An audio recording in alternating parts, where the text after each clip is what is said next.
Voilà, et on passe à la suite avec François Bousquet, chers auditeurs, François Bousquet qui est ravi de se trouver dans notre nouveau studio. Donc merci, puisqu'on le rappelle, c'est grâce à vous, grâce aux généreux donateurs de Radio Courtoisie. François Bousquet, merci d'être avec nous et merci d'apprécier donc le fruit des généreux dons que nous avons reçus. Ouais, je confirme, il est somptueux vu de l'intérieur. Bah voilà. Vu de l'extérieur aussi, je de crois. l'extérieur également. Arnaud nous voit derrière la vitre. Je crois qu'il. Et d'un confort digne de Radio France. Bah voilà. Alors là, c'est la maison de la radio. Les rois du pétrole.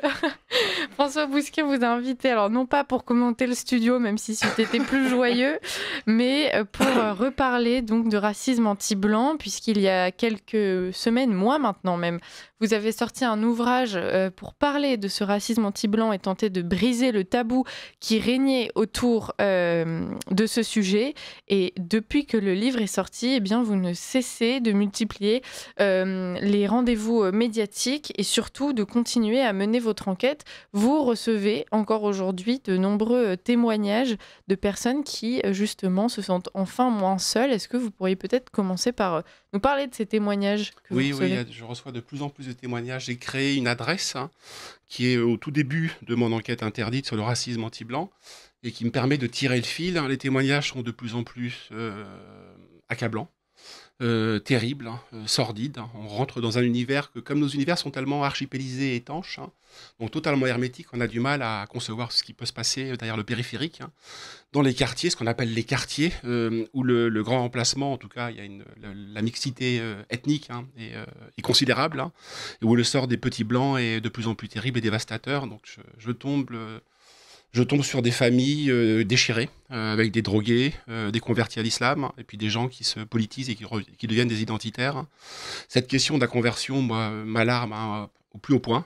C'est un continent inconnu, c'est un trou noir. La conversion est un trou noir. On donne depuis une quinzaine d'années le même chiffre, stable, étonnamment stable, de 100 000 convertis à l'islam en France.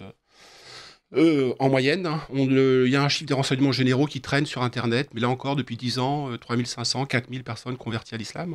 Non, moi, je suis confronté à des phénomènes de conversion vraiment massifs, comme au très haut Moyen-Âge, avec des conversions au catholicisme, au christianisme, pardon, qui étaient des conversions collectives. Donc moi, je suis confronté à ce phénomène de la conversion collective dans les territoires, de relégués, quoi. Il y a quelles sont les deux choses qui intéressent les jeunes aujourd'hui en banlieue ? C'est le rap et le football. Quand vous regardez dans le rap, le nombre de convertis, pas seulement des noirs, je veux dire, c'est Diams, c'est Akhenaton, c'est Kerry James, là, c'est un noir. Dans le football, le nombre de convertis est hallucinant, c'est hallucinant. Je veux dire, faites sur Internet, sur votre moteur de recherche, conversion islam football, et je parle de petits blancs, de Mathieu Baudemer, de types qui ressemblent à rien, je veux dire. Donc tout ça, oui, donc je vais faire un tome 2 qui sortira en avril 2026 et qui sera, je pense, plus terrible que le tome 1, mais qui sera un état des lieux qui sont totalement sinistrés. Donc il faut qu'on regarde en face la réalité.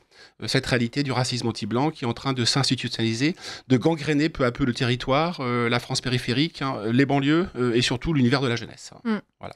Alors, quand vous nous parlez de ces conversions, il y a aujourd'hui, on le sait, dans ces quartiers qui sont déjà abandonnés, un phénomène de mimétisme, c'est-à-dire que les rares jeunes gens, parce que souvent on parle plutôt des jeunes blancs, n'ayons pas peur des termes, puisque de toute façon ils se sont démocratisés, enfin, se mettent à imiter les comportements, la façon de s'habiller, de parler, ou bien même la religion des gens qui vivent autour d'eux et qui sont de toute évidence non assimilés et d'origine maghrébine ou africaine, pour pouvoir justement survivre dans ce milieu qui leur est désormais complètement hostile. Oui. Premier point, vous avez raison d'insister sur les distinctions ethniques. Moi, ce qui m'a frappé dans cette enquête, donc dans les univers adolescents, post-adolescents, c'est que toutes les définitions sont ethniques ou ethno-religieuses. Le préalable dans une cour d'école ou sur un terrain de football, c'est quelles sont tes origines. C'est la première question que vous posez. Il y a des blancs, des noirs, des arabes. Tous ces groupes, tous ces agrégats sont séparés. Vous avez raison de dire que ça a été intériorisé par les populations. Sur la question de l'islam, moi je pense qu'au terme de mon enquête, ma première enquête, même de la seconde sur laquelle je travaille, c'est que l'islam est le terme pas final, hein, mais le prolongement de l'habitus du monde environnant dans la banlieue. Le monde environnant dans la banlieue, en gros, on peut le scinder en deux univers. Moi, c'est ce que j'appelle le caïda, donc les caïds, la petite délinquance, les vendeurs de drogue, etc., qui agressent, qui molestent des gens, le racisme anti-blanc, et le califat, c'est-à-dire l'islam. Et donc vous oscillez en permanence entre ces deux univers, mais à la fin des fins, Marx disait que la religion était l'opium du peuple, hein, mais en réalité, les marchands, les vendeurs d'opium finissent par adopter l'opium du peuple, c'est-à-dire les marchands de drogue finissent par rallier l'islam, c'est ce que j'appelle la charia de la Caïra. Donc c'est un islam au fond carcéral, un islam délinquant, qui produit des effets sur le petit blanc. Le petit blanc, alors par mimétisme, oui, mais pas seulement par mimétisme. Je veux dire, dans cet islam, malheureusement, hein, il y a les 5 piliers de l'islam, il y a un des piliers qui s'appelle la charité. Quand vous regardez les concerts de Kerry James, c'est un haïtien né aux Antilles, hein, chrétien qui s'est converti à l'islam. La conversion de Kerry James est vraiment sincère, hein. Un concert de Kerry James est très émouvant, malheureusement pour nous, il faut le dire. À la fin de tous les concerts de Kerry James, hein, il offre des chèques, hein, à des jeunes filles et des jeunes garçons des quartiers pour les aider dans leurs études, hein. Donc il reverse, en réalité, c'est caché. Donc il y a un fond de sincérité. Alors s'il y a du confort, vous avez raison, mimétisme, confort, hein. Mais je pense que l'islam s'impose, hein, aux garçons et aux filles, hein. On estime qu'il y a, pour un garçon converti, il y a 2 filles converties, quitte à surprendre, hein. Même si c'est un continent, je le redis, qui est inexploré, parce qu'il n'y a pas de registres paroissiaux qui nous permettent d'explorer cette question de la conversion, mais qui est de plus en plus répandue avec... C'est très étrange, la conversion. Par définition, la conversion entraîne une renaissance, hein. C'est ce que les Américains appellent les born again, hein. Vous naissez une deuxième fois. Une conversion au catholicisme, hein, par exemple, hein, eh bien vous avez, si vous venez, si c'est pas une conversion, une reconversion familiale, si je veux dire, hein, si vos parents ou vos grands-parents n'étaient pas chrétiens. Donc je parle d'un musulman, par exemple, qui se convertit au catholicisme, hein, eh bien il change de prénom. Il change de vie. Pour autant, il n'y a pas d'effacement de la mémoire antérieure. Or, il y a dans l'islam quelque chose de terrible pour nous, c'est que l'islam, c'est la révélation coranique, hein. Il n'y a pas d'antériorité à la révélation coranique, hein. C'est-à-dire que tous les peuples non arabes qui se sont convertis à l'islam, la Malaisie, le Pakistan, etc., l'Indonésie, eh bien, le passé pré-islamique a été effacé. Parce qu'il y a un concept musulman qui veut que tout ce qui est antérieur à la révélation coranique soit renvoyé dans les âges des ténèbres, hein, les âges de l'ignorance, hein, les âges de la barbarie. Donc ça fabrique des créatures assez amnésiques, hein. Et ça, moi, je l'ai retrouvé en banlieue. C'est-à-dire que les gens qui sont convertis à l'islam, donc les petits blancs convertis à l'islam, hein, sont des zombies identitaires, hein. Ils ont totalement oublié leur peau blanche, hein, leur origine française gauloise, hein, le christianisme culturel qui était le leur ou de l'univers environnant. Ils ont tout effacé. C'est comme un disque dur dont on aurait écrasé la mémoire. Voilà. C'est la conversion à l'islam. Je le redis, hein, toutes les conversions entraînent de fait, hein, une métamorphose et une renaissance, hein. Mais là, c'est une renaissance, hein, qui efface, hein, tout ce qui relève du passé. C'est ce qui fait qu'il y a un grand écrivain que j'adore, hein, qui s'appelle V.S. Naipaul, hein, qui est un anglo-indien né aux Caraïbes, hein, un écrivain conservateur, très conservateur, hein. Il a une peau très cuivrée. Mais il a remplacé Kipling, hein. C'est le Kipling de l'Angleterre de la deuxième moitié du XXe siècle. Il est mort, il a obtenu le prix Nobel, hein, de littérature après le 11 septembre 2001, parce qu'il a beaucoup écrit sur l'islam, hein. Et il a voyagé dans tous ces pays du sous-continent asiatique, hein, pays musulmans, où il dit qu'il est fasciné par l'amnésie qui frappe ces pays. Il n'y a rien avant l'islam. Et ça, je le retrouve, moi, dans les conversions en banlieue. Et il pointe autre chose, Naipaul, que moi, j'ai également observé en banlieue. C'est un désir d'arabité. Quand je dis un désir d'arabité, c'est qu'il y a une conformation physique chez le converti, sauf s'il a les yeux bleus et qu'il est blondiné avec une barbe de salafiste. Bon, là, il a souvent des yeux vides, hein, oui, ou injectés de sang. Il y a une conformation presque physique, hein. C'est ce qu'on appelle, alors pardonnez pour l'anglicisme, il fut un temps où il y avait un cochonnet sur cette table, hein. On l'a encore à côté, méfiez-vous. Mais c'est l'arabe fishing, hein. Vous avez pas mal d'influenceuses, par exemple, hein, qui sans forcément se convertir, hein, adoptent des patronymes ou des prénoms arabes, enfin musulmans en l'occurrence, qui s'installent à Dubaï, hein. Donc il y a vraiment un désir d'arabité, moi, qui me frappe, c'est que ça va au-delà de la conversion. Franck Ribéry m'avait frappé il y a quelques années quand il débarquait à Alger avec sa femme, hein. Sa femme avait un t-shirt de l'Algérie. Franck Ribéry ne chante pas la Marseillaise, hein. On voit là encore le racisme anti-blanc latent en réalité. Et on voyait qu'il était fasciné par les Bédouins, parce que c'est la race élue. Dans l'univers musulman, le Bédouin, le Saoudien, l'Arabe, bah c'est l'homme c'est le peuple hein, qui a à l'intermédiaire duquel la révélation du Coran s'est faite. Hein. Donc on adopte ce mimétisme, va jusqu'à adopter non seulement évidemment la tenue vestimentaire, la djellaba pour le vendredi, le jour de la prière, hein, chez les salafistes, la barbe, enfin, mais également presque moi, il m'a rencontré dans mon travail de journaliste de rencontrer des convertis français hein, de souche, hein, et j'avais du mal à savoir s'il était vraiment français de peau, parce qu'il y avait une conformation physique. Hein. Un exemple que je vous donne pour montrer à quel point ces conversions sont alarmantes. Hein. En 2007, j'avais fait un reportage hein, pour le Choc du mois sur l'électorat arabo-maghrébin de Jean-Marie Le Pen. Hein. Et donc je vais en banlieue, j'ouvre des portes, etc. Et je tombe sur quelqu'un qui se fait appeler Ali El-Husseini. Et qui me dit la chose suivante, hein, la même chose, hein, il ressemblait à des traits arabes, sauf les yeux. Mais bon, après tout, les Kabyles, tout ça. Et il me dit la chose suivante, hein, qui est la critique la plus implacable qu'on ait jamais faite de l'assimilation. Il me dit, François, on se tutoie, François, tu sais, nous, on ne sera jamais français. La preuve, c'est que nos morts, on les enterre là-bas, on les enterre au pays. Quoi. Et j'apprends quelques années plus tard que ce Ali El-Husseini est un converti. Au patronyme explicitement chrétien, qui plus est, de père breton et de mère marseillaise, ou l'inverse, peu importe. Hein. Et ça m'a intrigué, cette espèce d'effacement de la mémoire identitaire et de l'adoption de tous les codes hein, jusqu'à épouser l'idée qu'il est génétiquement arabe. Hein. Il y a un film qui est un nanar absolu, qui s'appelle « Il était une fois dans l'Oued », mais qu'il faut voir, hein, qui est vieux de 15 à 20 ans. C'est la 7e compagnie chez les convertis, en gros. Où il y a un Johnny Leclerc, en banlieue, qui devient Abdelkadir, ou Abdelbéchir, peu importe. Hein. Et c'est la même chose. Je veux dire, il a quand même oublié qu'il était blanc, français, européen. Il est non seulement il est musulman, mais il est aussi arabe. Hein. C'est la raison pour laquelle moi j'ai insisté dans l'affaire Jean Pormanov. Hein. Peut-être en parlera-t-on sur le fait que juste après. Mais peut-être que le fait que les personnes se convertissent, hein, en l'occurrence à l'islam, efface tout ce qu'il y a d'antérieur. Quoi.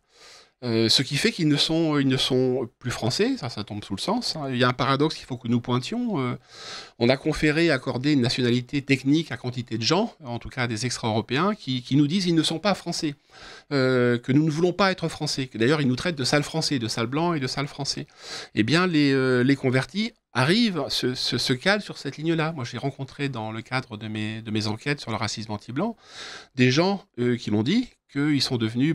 j'ai un type qui s'appelle Paul, hein, qui me dit qu'à l'âge de 15 ans, il est devenu Ibrahim, hein, parce qu'il avait été harcelé à l'école, donc c'était un fugueur, un enfant fugueur, il séchait les cours, hein, et donc il s'est socialisé dans la rue, au contact d'extra-européens qu'il avait martyrisés à l'école, hein, mais bon, peu importe, et peu à peu, il est devenu... C'est une façon de se protéger. C'est une façon de se protéger. Moi, c'est ce que j'appelle le syndrome de stockholmistan, forgé sur l'idée de syndrome de Stockholm. Hein. C'est-à-dire que le syndrome de Stockholm, hein, la victime adopte le point de vue de son agresseur parce que inconsciemment, elle pense qu'elle va être protégée. Donc, elle adopte le point de vue de l'agresseur contre la police, en l'occurrence. Hein. Donc, ce syndrome de stockholmistan est très répandu. Moi, j'ai été confronté... Alors, j'ai des gens qui en sont revenus. Paul, Ibrahim, hein, est redevenu Paul, hein, parce que c'est un militant identitaire hein, qui était à Lyon Populaire, structure qui est en train d'être dissoute, hein, sauf erreur de ma part, pas par Darmanin, mais par Retailleau. Donc, tout ça doit nous remettre en perspective Darmanin et Retailleau. Où voulais-je en venir sur cette question de... J'en ai un autre aussi, qui s'appelle Nicolas, qui revient en France, à Crépy-en-Valois, c'est dans le nord de Paris, à 100 km de Paris, à 1 heure de Paris en TER, qui est massacré, je crois que c'est en 3e, hein, et qui peu à peu adopte tous les codes musulmans, le rap, le shit, etc. Et lui se réveillera, donc c'est les années 95, 96, il va se réveiller en 2015. Vous voyez, ça a mis 20 ans à sortir de son trauma. Vous n'avez pas idée le nombre de gens, alors là, c'est pas en direct que je les vois, c'est des sœurs qui me disent ça, des frères, hein, et qui me disent, tiens, mon frère, il s'est fait taper sur la gueule à l'école, aujourd'hui, il est producteur de rap, hein, et converti. Donc, c'est très alarmant. On va reparler de cette culture avec le rap et donc les jeux vidéo. Vous avez évoqué l'affaire Portmanov, et je pense qu'il y a un aspect de cette affaire dont on n'a pas encore assez parlé. Mais avant ça, est-ce que vous pourriez peut-être expliquer aux auditeurs quel est le lien direct donc, que vous faites entre le racisme anti-blanc et cette dynamique de conversion, puisqu'on pourrait vous dire, après tout, qu'ils se convertissent à l'islam très bien, mais en quoi est-ce que ça vient se transformer en racisme? Notre pays, notre continent, notre civilisation est traversée par une haine de soi. Ce que Guillaume Fay appelait le ethnomasochisme. Hein. C'est quelque chose qui est très documenté parce que c'est une maladie, c'est une pathologie qui a affecté le judaïsme hein, à la croisée du 19e et du 20e siècle. La quantité de génies, hein, vraiment génies malades. Hein. Les auditeurs ne les connaissent peut-être pas, mais Otto Weininger, Paul Rée, c'est le compagnon de Louandra Salomé, de Nietzsche, tout ça, c'était des juifs, hein, qui se sont retournés très très violemment contre le judaïsme. Hein. En 1930, il y a un auteur génial qui a été assassiné par les nazis d'ailleurs en 1933, qui s'appelle Theodor Lessing, et qui a fait La haine de soi ou le refus d'être juif. Hein. Parce que les juifs traversaient une crise, une crise identitaire hein, entre assimilation et sionisme. Hein. Nous sommes dans la même configuration mentale. Hein. Sinon que comment dire, la haine de soi est telle chez nous qu'elle est devenue notre récit national aujourd'hui ne fonctionne qu'à la haine de soi, à une rétro-satanisation de notre passé. Ça a un aboutissement, cette rétro-satanisation, c'est l'adolescent ou l'adolescente en cours d'histoire en 6e, 5e, 4e au collège, en gros, dans un collège de banlieue, eh bien, il devient le réceptacle hein, de cette diabolisation de l'histoire de France. Hein. Donc, on l'appelle Hitler. Moi, j'ai plein de gens qui me disent il y a Gouer, il y a Face de Craie, Fromage Blanc, etc. Mais il y a également Hitler. C'est assez amusant à la lumière des fils des militants palestiniens qu'on a accueillis en France. Hein. Moi, c'est cette haine de soi qui traverse notre peuple, hein, ce qui fait qu'il y a un effondrement identitaire. Hein, alors, pour parler recourir à des mots savants, il y a à la fois un phénomène de déculturation, c'est-à-dire que toute la culture d'origine, ça a été effacé. Donc, c'est ce que je disais, le disque dur qui est écrasé. Ils ne savent plus qu'ils sont français. À la fois par donc la religion à laquelle ils se mettent à adhérer, mais aussi par toute notre société. Voilà, par notre contre-récit national. Et parallèlement à ça, il y a un phénomène d'acculturation. En sociologie, l'acculturation, c'est que vous adoptez tous les codes environnants, qui sont des codes arabo-musulmans. Donc ce mélange de déculturation et d'acculturation fait que les gens n'arrivent... Moi, ce qui m'a le plus frappé dans mon enquête, et le plus effondré, hein, je n'ai pas envie que des signaux négatifs, hein, je pense qu'il y a des positifs, peut-être y viendra-on, c'est que la plupart de mes témoins m'ont dit la chose suivante, hein, blanc, hein, à 11, 12, 13 ans, aucun n'assumait le fait d'être français. Aucun. Parce que je le redis, la première question qui est posée dans la cour d'école, c'est d'où tu viens. Quelles sont tes origines? Moi, français, je n'ai pas d'origine. Voilà. On pourrait faire le procès du jacobinisme qui a détruit les régions. Oui. Hein, je veux dire, ça, c'est, mais sans aller jusque-là, puis c'est pas notre sujet. Hein. Donc, tous s'inventent, il m'a frappé, tous s'inventent des origines. Enfin, elles sont réelles ou fantasmées, d'ailleurs. Qui des origines italiennes, qui des origines portugaises, qui des origines kabyles, qui est le cas de Jean Pormanov.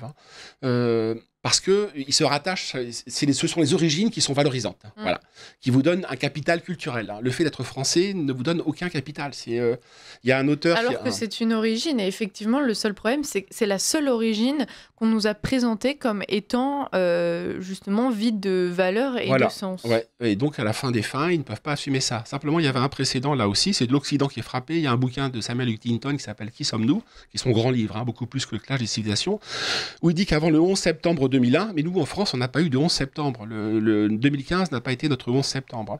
Jusqu'au 11 septembre, les Américains n'assumaient pas leur identité centrale, hein, qui était l'Amérique WASP. Ils assumaient des infra-identités sexuelles, etc., des supra-identités citoyens du monde, hein, mais l'identité principale, centrale, dominante, hein, c'est que l'identité historique, c'est les WASP. Ils ne l'assumaient pas. Après le 11 septembre, ils l'ont assumé, ils sont redevenus américains. Nous sommes là encore dans la même configuration, sauf que nous n'avons pas eu de 11 septembre qui nous permettent de nous sortir de notre torpeur identitaire. Hein.